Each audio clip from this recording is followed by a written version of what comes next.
Good morning, everyone. Welcome back to Sidekicked, a Marvel Champions podcast. All about them allies. We'll teach you who they are in the comics, discuss their card, and what kind of decks they might be played in. I'm one of your hosts, Jason Sketch, and with me is Levi Lewis. How you doing? Yes. I'm okay. I'm good. I'm good. You're good? Oh, good, Okay. good. We were worried with a yes. And also, of course, the amazing, gorgeous Earth Twister. Good morning, Earth Twister. You obviously can't see my camera feed. I am not gorgeous this morning. That's not true. I think you're very gorgeous. Thank you, Levi. Stop it. Oh, man. What has everyone been playing recently? I know it's been a while since we've gotten together, so I'm excited to hear what you guys have been touching and playing and doing in Marvel Champions. What you got for us, Mr. Lewis? So I recently got Agents of S.H.I.E.L.D. and I haven't read completely through the rules yet because I got it yesterday, so I haven't fully gone through anything yet. I am excited to play. I'm going to play through the whole campaign. That's one that I do want to play through the whole campaign. Normally, whenever I get a box set like that, I just want to, there's just one specific villain I want to play. But in this one, I want to play the whole one. I'm specifically excited for MODOK, but yes, I want to specifically play MODOK, but I am excited to play all the others. Also Black Widow. That's super exciting. I haven't played any of them yet, though. I did recently play a Magneto deck. I called it Cheap Date Magneto, where it was all about resources. It gave you a whole bunch of resources for a whole bunch of stuff. Earth Twister did tell me I did technically play one card incorrectly, which he was right. I after he said so, I was like, thanks for that, by the way. But yeah, That's the hard part about this game, is sometimes there's so many things that are listed on different cards, or you're reading through these different cards, that you just get confused, or you're just like, I just want to do this one thing, so maybe it works this way, and you play it, and people are like, it don't work Well, like that. I mean, this card that Levi Lewis is talking about would keep Levi Lewis from being confused because it gives him steady. Oh, Yeah. So, right? That makes sense. Like, you shouldn't have been confused because you had steady, right? that's actually not specific. I mean, I think that's the card you were talking about, but at the same time, it also It was the fact that it was magnetic only. Yeah, it was a but magnetic card. Like you can Yeah. only pay for it with the magnetic card. But yes, you can only use it to pay for magnetic cards. Yeah. right. I was being funny with the fact that it gives you steady. You personally shouldn't have been confused. Oh, ha ha ha ha ha ha ha. Must be too early for y'all. No, that was just a very sad joke. I know, it was good. I think That's- it is too early, but it's all good. Again, we record at 5:30. Oh man. But what if I guess I'll jump in next. I don't know. I've been kind of just mixing around some different stuff. I finally finished up my 4 different aspects for Ant-Man, and Hey. that was a lot of fun. I really enjoyed Ant-Man himself.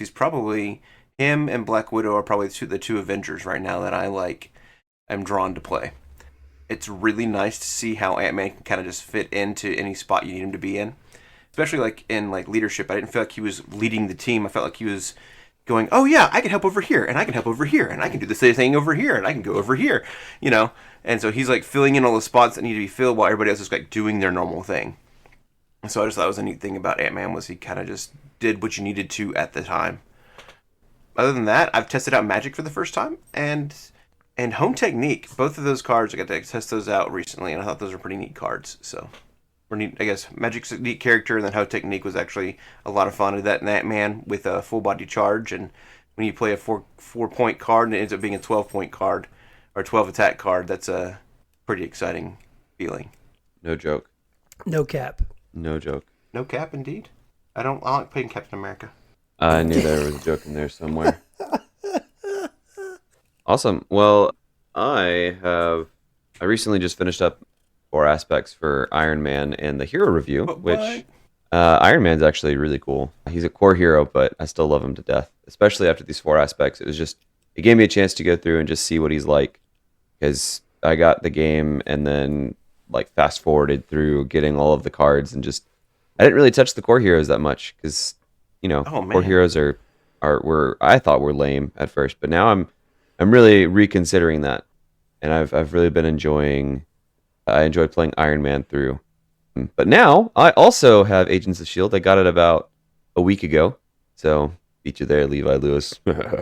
But I've been enjoying playing through it. I've been doing the campaign in expert mode, and I have played through the first three scenarios, which is interesting because it took me like 3 or 4 games to beat the first scenario, 2 games to beat the second scenario, and then just 1 game to beat the third scenario. So I'm either getting really good at Nick Fury, or I'm just learning how to play these scenarios a little bit better. Well, first I want to jump back because the core heroes, yeah, I think you've been that a couple of times that you were like, oh, that's just the first heroes you get. This the starter heroes, they're not that great, and now you're learning that that's not the case. Man, I really enjoyed like Spider-Man, Iron Man, and She-Hulk from the core set. I thought they were all really well designed and a lot of fun. She-Hulk's a little clunky in some aspects, but Iron Man himself, once you kind of figure out the gimmick of, yeah, we're sitting out cannon fodder until I get my suit built, you're actually doing pretty good. Yeah. So I'm glad you're getting a chance to experience some of those cool heroes. Iron Man's a blast, dude. Yeah, and I mean it's not that I didn't think that they were good, I just didn't think they were fun. But yeah, no, Iron Man was fun. Iron Man was a lot of fun actually. And I have played Spider-Man a couple of times, more specifically in protection, just because he does really good with that perfect protection style build, and I enjoyed playing that for him. And then from what I can see and gather from Agents of Shield, you're right. It's just a different type of game, and so it's taking you a little bit to figure out those types of scenarios. I like the idea of you being in espionage and having to like sneak your way through different places and dealing with different things and having to fight through past preparation cards and dealing with aim in general. I think it was great to add an addition to the game. It felt like it was missing, and suddenly now we have a whole box on just aim. So, Yeah, so maybe it's not Agents of Shield, it's Agents of AIM. ooh, But interestingly enough, the campaign kind of feels like you're trying to play Clue in Marvel Champions. So you have like these, what's it called, evidence cards, and they're like your upgrades that you get from Galaxy's Most Wanted, the benefits you get from like Rise of Red Skull, or like the side mission things that you get in Age of Apocalypse and Agents of Shield. You try to remove secret counters from board members, and if there's at the end of the scenario, if a board member has 0 counters on it, then you get to get an evidence card that'll point you to who isn't the mole on Agents of Shield, and then you also get a benefit for it. So one of the benefits is you get to go through your collection and grab a protection ally if you put a extra counter on a board member for the next scenario. And then if you put an extra threat, you can go ahead and put that ally into your starting hand. So that's pretty cool. that is wild. I'm excited to try it. But if you guess wrong, it ends up being bad for you too, right? I haven't had to make any guesses yet. Oh, okay. Fair enough. Yeah. Well, great. Well, I'm glad you guys are enjoying that. I, at the time of this recording, have not received my copy yet. So we're waiting on that to arrive. I guess I did my pre-order a little too late, or just went with the company that just didn't get their stuff in on time, and they're having to wait, so I'm having to wait. Either way, I should get in soon. Well, what's interesting about my copy of Agents of Shield? The store that had Agents of Shield. So my friend went out, actually got a text from the store, I think, and they said, "Oh, we have your copy of Agents of Shield ready." And he was like, "Well, that's interesting." And he texted me, he was like, "Hey, they have copies of Agents of Shield." So then I asked him if he'd pick me up one. And then later on, he came by after he was dropping it off with me. He's like, "Yeah, they still don't have Magneto." Oh my gosh. So can't get Magneto from the store, but we can pick up Agents of Shield. So I was excited. I already had Magneto, so we're good to go. It's just bizarre how some of this stuff works, man. I know, like, when I Yeah. called, they're like, yeah, like, the shipping and there's delays and things. I was like, yeah, maybe, but everywhere else is getting it, so what's happening here? So, I don't know. Yeah. I'm just going to keep calling once a week, even though they can't control shipping on their end, I guess, but we'll figure it out. Yeah. So, I found apparently somebody told me that not Asmodee, or maybe it is. Whoever it is that ships them tends to ship them to the stores first, before they ship it to individuals. Gotcha. Well, this isn't like ordering directly from Fantasy Flight. It's ordering from a store in Texas that Gotcha. sends stuff out nationally. Good to know. All right. You want to keep moving forward? Because me, I think it'd be a good segue there talking about Agents of S.H.I.E.L.D. No, we're shaking our head. You have something else to say there, Mr. Lewis? I just wanted to be on the podcast. Oh. I'm just kidding. I was just kidding. Oh, Mr. Lewis. Oh, you're here. Oh, my bad. Well, the good news is, Mr. Lewis, I'll let you be on the podcast. We can kind of keep discussing here, right? You know, Mr. Earth Twister shared the other day in a text that we all have for the podcast that he doesn't like a certain card out of the new Agents of S.H.I.E.L.D. box. And I thought it kind of would lead to some interesting discussion. So, Mr. Twister, would you mind telling us what that card is, describing it to us? Going from there. Let me see if I can pull it up. Actually, I've got it right here. Hold on. I do not like the new Agents of S.H.I.E.L.D. team card. And that card has a picture of all of the Agents of S.H.I.E.L.D. from the TV show on it. And it's one of those team cards, you play it under any player's control. It's max 1 team card per player. And if each of your characters has the shield trait, this card gains Interrupt. When you reveal an encounter card, exhaust this card, then cancel the effects of that card and discard it. Then reveal another card from the encounter deck. Now, are you wanting me to tell you why I don't like it? Yeah, I think we can jump into that here in a second. I thought, just to make sure that we're all on the same page, what we're hoping to do is, before we jump into Bug, because I know everybody's super excited about Bug, and he's actually got some really interesting stuff. Yeah, look at that. Mr. Lewis has got the card in his hand. Don't be bugging. Don't be bugging. I just thought it'd be interesting to kind of compare it to the other team cards, because I think that was one of the big statements you made, was it just doesn't seem to hit as hard as the other team cards do in the game. So tell me, why don't you like it? And maybe as we can all discuss together, and we'll give Levi Lewis a chance to talk as well, and we can kind of go from there. So the biggest thing is it's an encounter card cancel, right? So except for the fact that you might cancel an encounter card and then you still have to reveal another one. So you might be canceling something like an advance and getting Shadows of the Past, which to me could be arguably worse. Or you could be canceling something like an assault and getting an advance, and then you just lose the game because the villain threaded out. So it doesn't seem to be as helpful to me as, say, Uncanny X-Men, where your allies become 1 cheaper and they get like 1 hit point, so they get to live out there longer, so they're doing more for you. Uncanny X-Force, I think, gives your allies another hit point and an extra thwart, so you're able to actually do, if I'm not mistaken. Well, X-Force is actually +1 thwart, and you take -1 consequential damage after thwarting a side scheme. So basically +1 health, which to me is arguably still more helpful than an encounter card cancel, and it's only a 2 cost support, whereas Agents of S.H.I.E.L.D. is still 3 cost. And, on top of that, Guardians of the Galaxy may not be the best one, but you do get card draw when you play an upgrade on an ally, so that does make you play your deck a specific way. You have to build in with the Guardians allies and put in a lot of upgrades. And of course, Mighty Avengers it's basically a inspired, but for all of your heroes, all your allies. Which to me, it's just better than an encounter card cancel that still makes you reveal another card. And there are plenty of other cards that we have in the game that already do that very same thing for less of a cost. And I think some of them come in hero kits, some of them I think are aspect cards. And I don't know, I feel like they're just better overall for what they are. And so I'm never going to see myself really use the Agents of S.H.I.E.L.D. team card, just because it's just going to cancel 1 card and reveal another one. So it just feels kind of pointless to me. I mean, arguably, right, like if you're looking at all the team cards, Uncanny X-Men's the best one because there's not an if in the front. It's each of your X-Men allies, where the rest of them say, if your X-Force ally, if you have if all your characters are X-Force traded, if all your Avengers are Avengers traded, if all of your Guardians are Guardian traded, if all your characters are S.H.I.E.L.D. traded, then you get the benefit of the team card. Yeah, well, I mean, Uncanny X-Men gives you half of a benefit like that.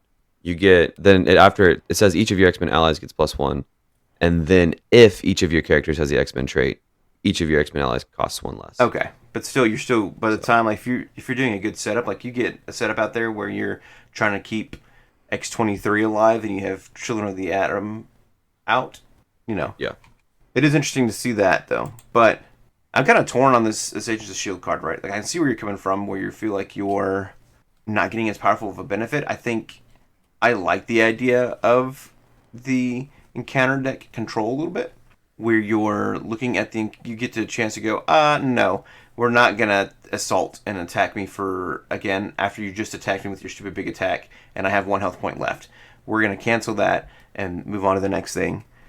And reveal another Yeah, assault. and then you get another encounter card. Like that's the thing. That's like why get another?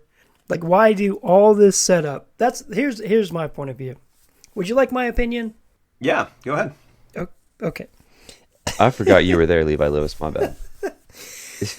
It's like a whole lot of setup. It's like a whole lot of work for nothing to me. Because yeah, like Earth Twisters, like then you get another encounter card. Like why? Honestly, to me it seems pointless. Whenever I'm building a deck, this is what I look for. I like process of the cost versus the outcome. Like with the other team, like I'll be honest, I've never played any of the team building cards because typically whenever I build a leadership deck, which I don't build leadership decks very often, but whenever I do, I want a range of different allies, not just all specific allies. So this is, to me, I mean, I personally think the best one of these is Guardians of the Galaxy, honestly. That's just because it's a 2 cost. Yeah, it's a 2 cost plus you draw a card. You draw a card every time you play an upgrade on an ally. So if you're building like a good Voltron deck, that's a huge deal. I think it'd be fun to play a Guardian deck that way. I've not had a chance to do that yet, actually. That's just me. That's funny because most of the time when I have conversations about team cards, aside from the Agents of S.H.I.E.L.D. one, I've always heard Guardians of the Galaxy is the worst one. But when you play it like a Star-Lord deck, any ally you play becomes a Guardian's ally, and you get to draw the card that way. So that probably plays more into the way that you want to play there, Levi. See? Right. Well, if you think about it, right, like you do a Voltron build, right? So you take Iron Man, who now costs 1 less to play upgrades on him. And you get those 1 cost upgrades, and you just keep stacking Avengers and Guardian upgrades on him. In a Star-Lord deck like that, you're gonna keep drawing cards. So that's a crazy way to think. Anyways, that's a different concept altogether. I think I'm still going to try this card out, because isn't this card in Maria Hill's kit? Yeah, you have 3 copies of this card in Maria Hill's precon. All right, that's a little much. But I think maybe like 1 or 2. It's a great resource card. Yeah. But doesn't she... So I know this comes in her precon. One of her things allow her to pay for things less, right? Like one of her giant boats, helicarriers she has, lets her start paying for things at a cheaper cost. I don't know. I don't think so. Okay. I'm trying to go through and... I could be wrong. I know she moves counters around. And so... The Cersei allows you to put in an ally for free. Oh, okay. I think that's what you're thinking of. And then, of course, if you're building into the shield supports for her, then you've got Helicarrier. Okay. The Iliad. Yeah, no, the Iliad either heals you, removes threat, or deals damage. So there's no cost reduction. Okay. So I could be wrong. I still think it'd be interesting to at least try it and just see how it fits. Just to see how well it works. I want to try it out just to say we've given it a go. You know? I think that happens a lot in this game. So you look at a card and go, man, that card's not that great. And you put it to the side, you never touch it. And then you come back to it months later and go, oh, I can see where this suddenly builds and works and makes a magic thing happen. And maybe it becomes a more effective card as we go farther down the line. I mean, I can think of maybe one application for it, and that is in a deck that may have another sort of like treachery or encounter card cancel. So, for example, Nick Fury has intelligence analysis, which is a 0-cost preparation upgrade that when you get a treachery card, you can discard intelligence analysis and remove a threat from your suit form upgrade and just cancel that card completely. So you don't draw another card or anything like that. So what you could do is you see a card that you don't like from the encounter deck with Agents of Shield, you go ahead and cancel it, and if you end up drawing like a treachery card, like an advance or an assault, then you can just go ahead and just cancel that one with intelligence analysis, and you're not, I guess, maybe wasting intelligence analysis right then and there. But it helps you, like, I guess, survive that round if you needed to. That's cool. That's really cool. I don't know. Let's just checking and seeing, right? Like I get like there are good preparation cards. Like Black Widow has a card that does something similar, but it's a preparation card, so you get the benefit of drawing a card. You get the benefit of it doing a point of damage with Black Widow. Sir, Black Widow is a villain. You fight her. Not Natasha Romanoff. But I don't know. I think there's things you can do to manipulate the deck to help you figure it out. And it's tough, right? Because I was going to suggest we use Gambit. Look at the top 3 cards of the encounter deck. Know what's coming. Set it up so you can use this card to activate. But then Gambit is an X-Men, not a shield. So then you can't pop it. But there's going to be other cards similar to that kind of let you manipulate the deck a little bit more. And maybe they're coming out with some more that'll help with that in the future. Because that does feel like a spy thing where I'm espionage, I'm coming in, messing with your plans type feel. So, well, cool. So right now, as a general consensus, I guess, for Sidekicked, we don't like this team card. No. Okay. Negative. Fair enough. Well, thank you guys. I thought it was interesting. I thought it was just a good thinking point. If you are listening, we would love to know what your thoughts are. Leave your thoughts in the comments if you think this card is worth your time, the Agents of S.H.I.E.L.D. team card. Or, don't forget to leave us a 5-star review and maybe put it in your review if you like this card or not. So, I appreciate it. All right. Let's jump to our main point of today. How do you guys feel about that? Y'all ready to move into some insects? Ew. I like bugging people, so yeah. Yeah, great. Thank you, Levi Lewis. I appreciate that. We'll keep your part of the podcast and we'll edit out Earth Twister's ooh in post. So we have a very cool card in the allies, and it's an aggression card called Bug. Overall, let me describe this card, and we can kind of go from there, and I'll talk to you guys about what the character looks like overall. I mean, in his description, right, he kind of looks like an alien grasshopper humanoid type thing. He has green skin tone with 3 fingers in his hands and 2 in his toes, which I thought was interesting. I also discovered this guy is 6'1". That's a big bug. That is a huge bug. He can stay far away from me. He's an insectivoid. What does that mean? It's just the type of alien he is. Type of creature he is. It's just what they call themselves. Like we call ourselves humans, But then if you read the comics, like, oh, you're a Terran. Okay. So instead of him being like a humanoid, he's an insectoid type thing. Essentially all it means is it's an insect that is bipedal and can talk and different things like that as well. He has various iterations, though. He's been on Guardians of the Galaxy. He's been in a thing that most recently called Nowhere Corps, which was known as the Nowhere Protectors until the Black Order came and destroyed Nowhere itself. So I guess they didn't do a very good a job of protecting Nowhere. Since that, to my understanding, since that destruction, we have not heard from him about where he's at and what he's doing. But hopefully he didn't die on Nowhere itself. I mean, he's a bug, so he probably got squished. He probably got squished, yep. The card, he is a unique ally named Bug. He's 2 cost. He is an aggression ally. He has 1 thwart and 1 attack, both with 1 consequential damage each, and 2 health points. Hero response with the Guardian trait. After your hero makes a basic attack, heal 1 damage from Bug. With the flavor text. Whoopee! We're tick! Team again! There ain't no way we can tick! Stop me now! Stop us now! So. That was very good. That's very good. Thank you. I appreciate it. I felt like it fit the 6'1" size Bug very, very effectively. So.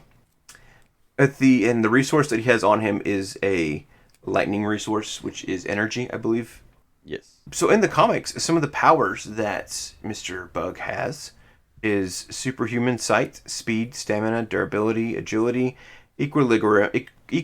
How do you say that word? Equilibrium. Thank you. And reflexes. So these are all superhuman.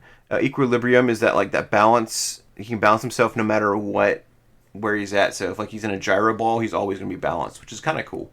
And he's got Wall crawling abilities like Spider-Man. He's got danger sense, kind of like Spider-Man's. And then the neat thing is that he can telepathically communicate with anybody else that has an antenna, which I don't know if that means he can hack into your like radio frequencies. He can talk to Mantis and things like that. He's trained in all types of weapons, including hand-to-hand combat. And his favorite is this rocket lance, which essentially when it fires or you can throw it, I wasn't sure how exactly it works. It's almost like Thor's hammer where it'll come back, but it's like a rocket lance. So the idea is that it doesn't just like, oh, I throw the lance and if it doesn't go, it goes. Like it'll fly through space and stuff like a rocket. So once you launch it, it goes. And then he can call it back to himself like Thor's hammer, which I thought was pretty interesting. He's also apparently really good with firearms. And he's got this glider pack, jetpack. Even though he's a bug, he doesn't have wings, I guess. But it allows him to like fly, and he can control it with his mind, which I thought was a pretty cool device to have overall. Yeah. So far, this is describing the character. What do you guys think? Does he seem like a fun character to watch and read, and someone you'd be interested in looking into? Yeah, knowing this now, he seems very, very, very fun. I didn't know anything about him. I was just like, oh, look, I was like, he's just a typical one-off, in the comics or something. But no, he's got a whole bunch of cool stuff about him. So yeah. Yeah, I mean, he seems pretty cool. I might want to read some comics about him, at least one or two. Well, that's good to know because he's in more than just one comic. He's been around for a freaking long time. Oh. In fact, after reading about his powers and stuff, like, oh, that's a really cool character. Like Levi Lewis said, oh, that's a neat like one-off. He seems like a fun guy to kind of have around for a couple of things. But he's been around since 1978. Whew. He's worked with the likes of Fantastic Four, Scott Lang, Ant-Man, which didn't come till later on, and the Guardians of the Galaxy. In fact, as we kind of jump through his history a little bit, he was one of the ones that essentially was there for not the second iteration, but joined in the first iteration of the Guardians, even though he almost helped kick the Guardians off itself, which I thought was pretty cool. It's a lot of information together. Bear with me because you seem a little confused there, or Twister. So, again, his first issue that he appeared in was in Micronauts in 1978. Which is pretty cool. They're essentially in this world, he is from the microverse. And so that is kind of looking back into where does Ant-Man go? Exactly. Ant-Man and Wasp, you kind of see that a little bit in the quantum realm in Ant-Man and Wasp movie. But the same kind of thing is called the microverse. Everybody's small, they're little. Even though he's considered 6'1", he's still tiny. Right? So I'm guessing he gets some Pym particles later on that lets him hang out with the Guardians or some sort of other thing that lets him grow to the actual 6'1" size. Essentially there, though, he's in this like weird world where it's almost like the Roman Empire where you make some politically foul moves and you get thrown into a gladiator arena. So he is working with some other Micronauts. They're doing their cool job, and then they get kidnapped and thrown into this arena. They start doing these gladiatorial fights where they're kicking people's butts, and the king still decides that he wants to kill them. So some other folks that are again in the revolution help to break him out. And in the process of doing that, they all escape and they run from the microverse and end up on planet Earth in some kid's backyard, where they're still being chased by these ships and different things, and this kid like helps to break the other ships because he's an actual kid, right? Like he's the size of, a 5-year-old, but he's just seeing these toy ships shooting at each other and exploding and stuff. So he happens to save their life in the process of doing that. And you kind of see this almost Honey, I Shrunk the Kids type feeling from Bug's perspective, where he's like giant blades of grass are around him and there's this giant sandbox and a mower's coming towards them and all this crazy stuff as well. And so eventually, though, they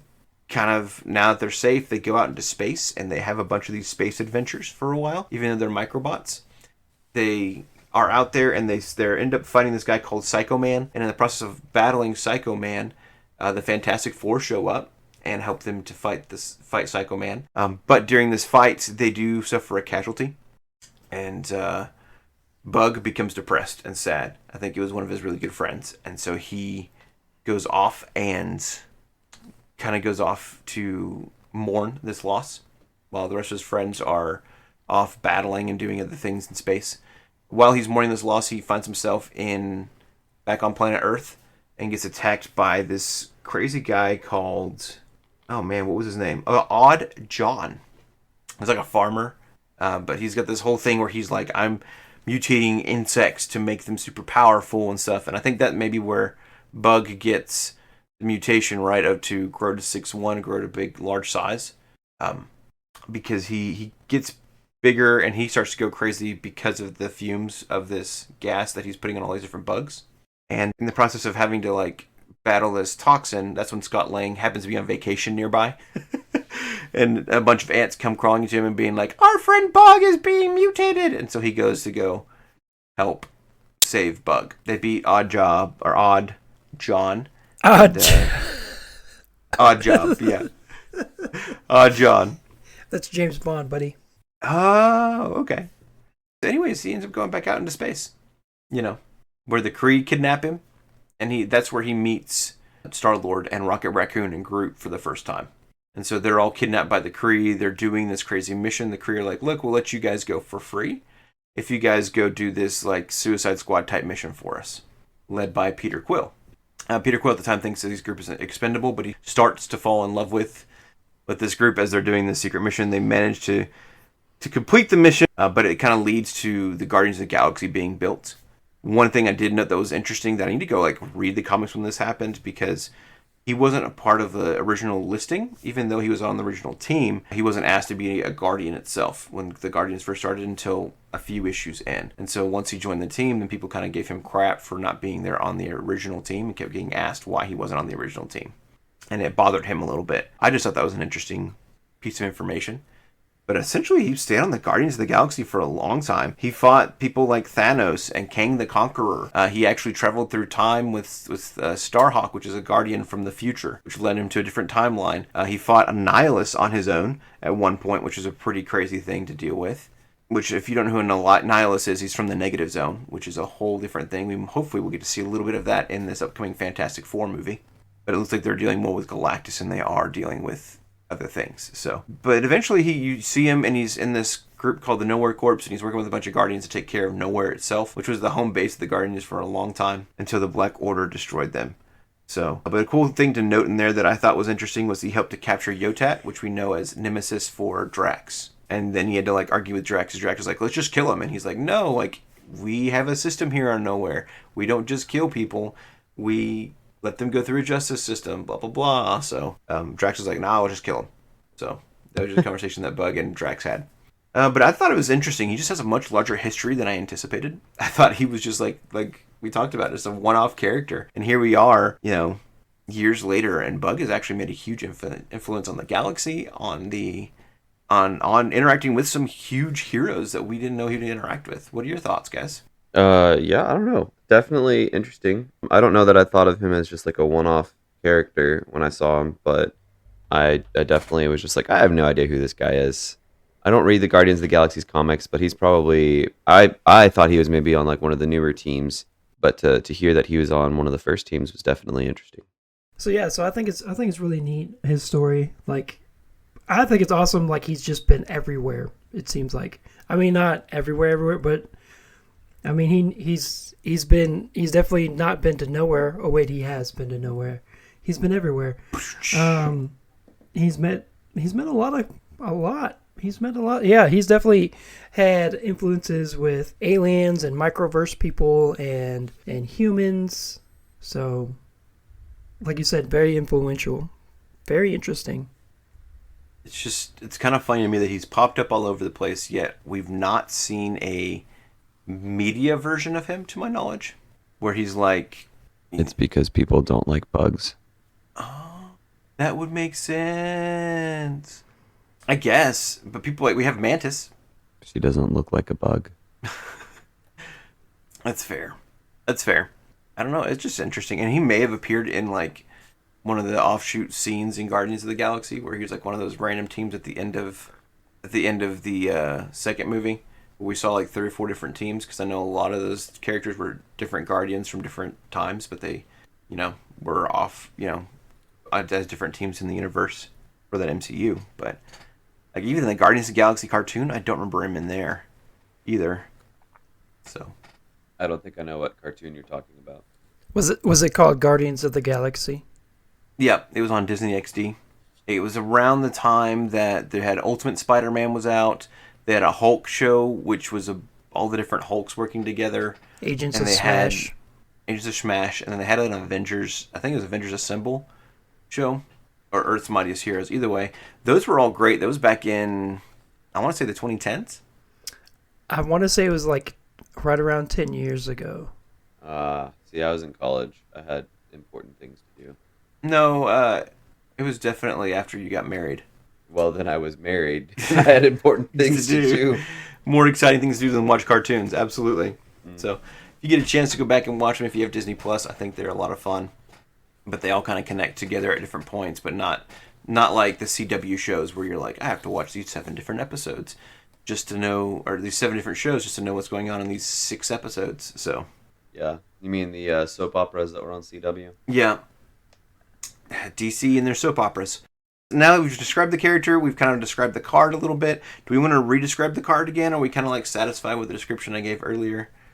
If so, do you feel like this character in the card game matches the one in the comics? I don't think so necessarily. At least not my thinking of it. I mean, sure, he may look like what's in the comics, look like him, but I guess he's a 1/1/2. And then he has the ability to heal 1 when you make a basic attack. I don't know. That doesn't sound like this superhuman kind of character to me. I feel like maybe if he was a superhuman, he might be more of like a 2/2, like 4 or something as an ally. Maybe just a little bit more powerful there.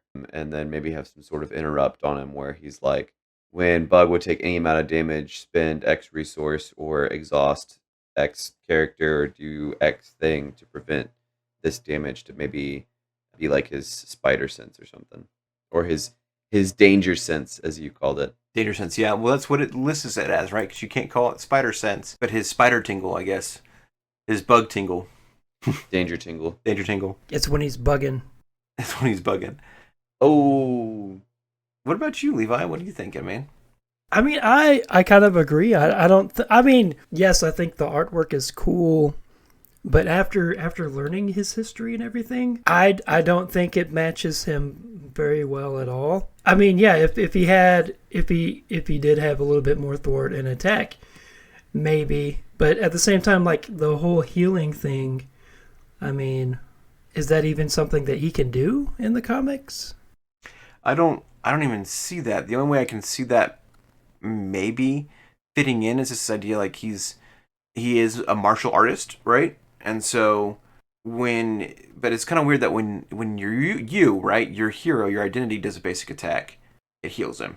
But I would think that I'd rather him see like, hey, if he can take 1 free defend or something, or like have toughness on him, and then if he defends and takes no damage, heal 1 consequential damage from him, or I don't know, man, like something. The effect of kind of pointing more towards his martial arts. But yeah, I agree. It's kind of weird that he's got this ability, and I don't see that itself in his story. I would personally like to see something with his rocket lance, like give him ranged on his attacks.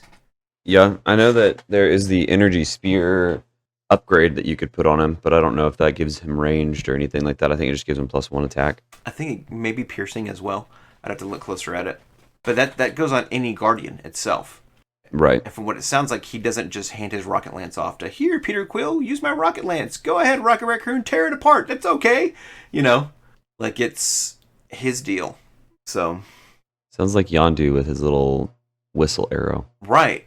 Which is not the case in the comics, by the way. He's just a alien Hawkeye in the comics. Blue Hawkeye. Interesting. Yep. That's another story for another time. I'm sure eventually we'll get to the Yondu ally card, but I don't know. I think in the sense of it fitting the comics, to me, it is disappointing that it doesn't seem like I am playing Bug from the comics. I'm just playing this random guy down that nobody knows about, that essentially is just there I could do some cool things with, knowing that like he makes an attack and then I make an attack and it heals him, so he doesn't get that consequential damage, and you can kind of keep him on the table for a while well, I guess we'll talk about that in the next part. Do you guys like playing him? How about you answer that first, Jason? Oh, okay. Yeah. I've never played him. Not once. Oh. I'm not So used you to him. don't like playing him? I don't know if it's not like playing him. I think it was the fact that I didn't even get him until recently. So there's that as well. And when I say recently, 3 months ago, right? What set does he come in? He comes you in remember? the Galaxy's Most Wanted. And that was Okay. the last box set that I got because it just kind of happened that way. And so, That's what most people recommend, anyways. yeah. And so it's the 40th card in that set. And so I didn't get him until much later. I like the idea that he's a 2-cost ally. So I think I would play him for the fact that he doesn't cost much. But he is Guardian traded. And so sometimes when I'm going through the game, I try to match the trait of the identity I'm playing when I'm building, which isn't always the best case, right? And I think for an ally itself, a 2-cost ally is probably a super valuable part to a game, no matter what they can do, because you can get it down quick, and at the very least, he chumps blocks for you. At the best, he's clearing a tough or taking care of that one last thwart that you need taken care of. And then if you play him right, you can kind of keep him on the table for a long time, doing chip damage here and there. Comparing him to, if you're doing him for just chip damage here and there, comparing him to the Ant card, Army of Ants in Ant-Man, I would almost want to play Army of Ants first, because you're essentially doing that already as a support, not even as an attack. So, Well, yeah, and then you get some flexibility there with Army of Ants, because I think there's certain cards in Ant-Man's kit that allow you to remove threat if you have a certain number of Army of Ants. right. So Yeah, there's one or two cards, but even then, that's still a huge chunk, especially if you get all 3 of the ants down. what an army! Ah, I see it. So I have played this card. As a matter of fact, I actually played it in my Deadpool video, my Deadpool game that I played, and I loved it. I loved how I was able to heal him whenever I was able to heal him. My plan, once I put him down, my plan after that was to just keep him out for as long as possible. But eventually he did. I can't remember exactly what happened. I think there was something where everybody got attacked for one. I think I had Hulk out, and I think everybody took 1 point of damage. I think that's what ended up happening. Well, I don't like Hulk. I don't like. But he's so fun. But anyways. But no, he was very fun. Like the card itself I find it fun. Yeah, I think the that's fair. benefits of Hulk outweigh the disasters of Hulk. But who are we talking about today? Bug, not Hulk. You're right. My bad. I like playing Bug. I haven't really done this yet, but I would love to do like a Voltron Bug deck. So where you play him down, and then you have maybe like a Cyclops deck with him, like where you can end up putting honorary X-Men on him. So then you throw down the energy spear since he's a guardian ally. You throw down the attack training since he's an aggression ally. So now he's getting +1 from the energy spear. He's getting +1 attack and maybe some health, extra health from the attack training. He gets extra health from the honorary X-Men. And then you just build him up into where he attacks, does a bunch of damage instead of just the chip damage, and then you attack with Cyclops, and oh, look at that! Now we're healed. And so then, I don't know, I just feel like that'd be kind of a fun thing to do, especially if you get a card where I think there's a specific upgrade that you get for a Guardian's ally, or maybe it's just for any kind of ally. It's a basic upgrade that gives you, I think it's +1 in ranged or something. Sidearm. Is that for an ally? It is for an ally. It is a Okay. basic card.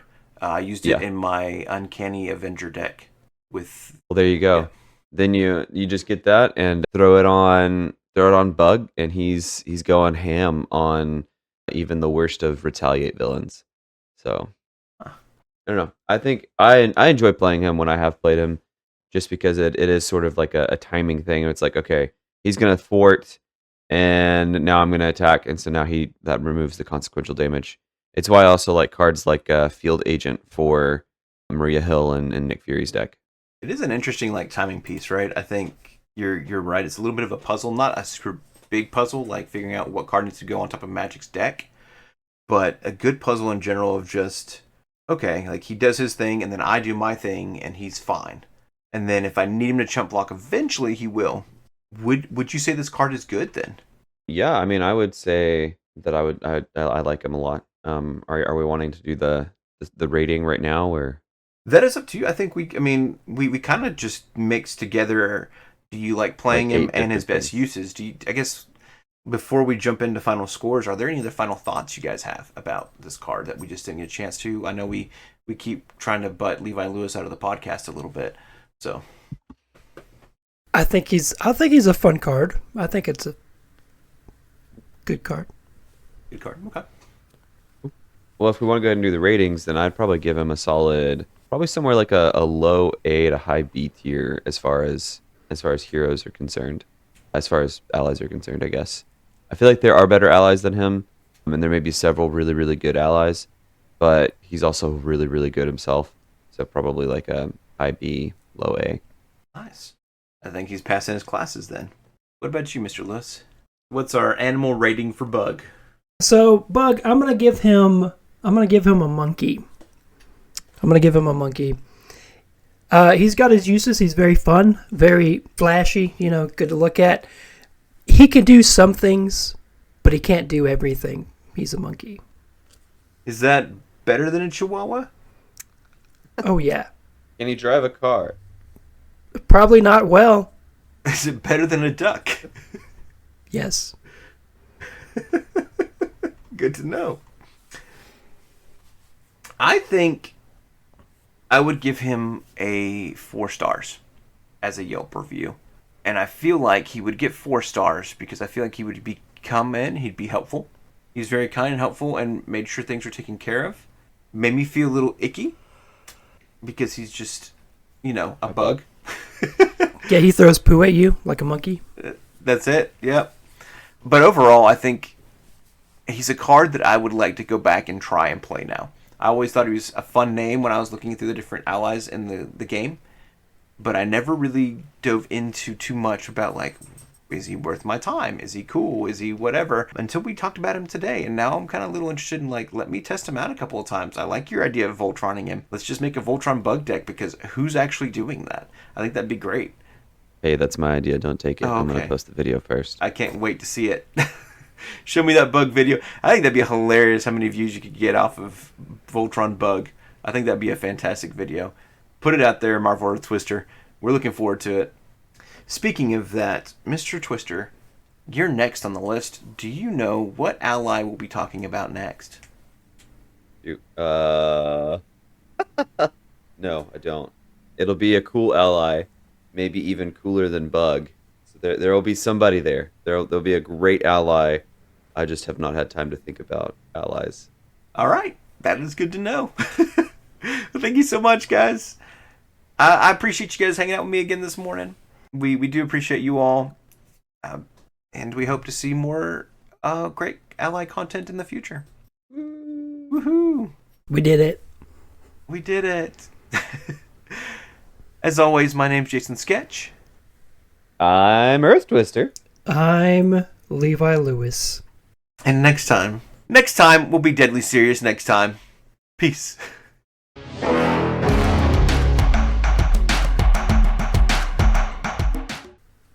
Why do you sound so depressed? I sound depressed. Yeah. I'm Levi Lewis. I'm Levi Lewis. I'm Levi Lewis! I don't know what I'm supposed to do.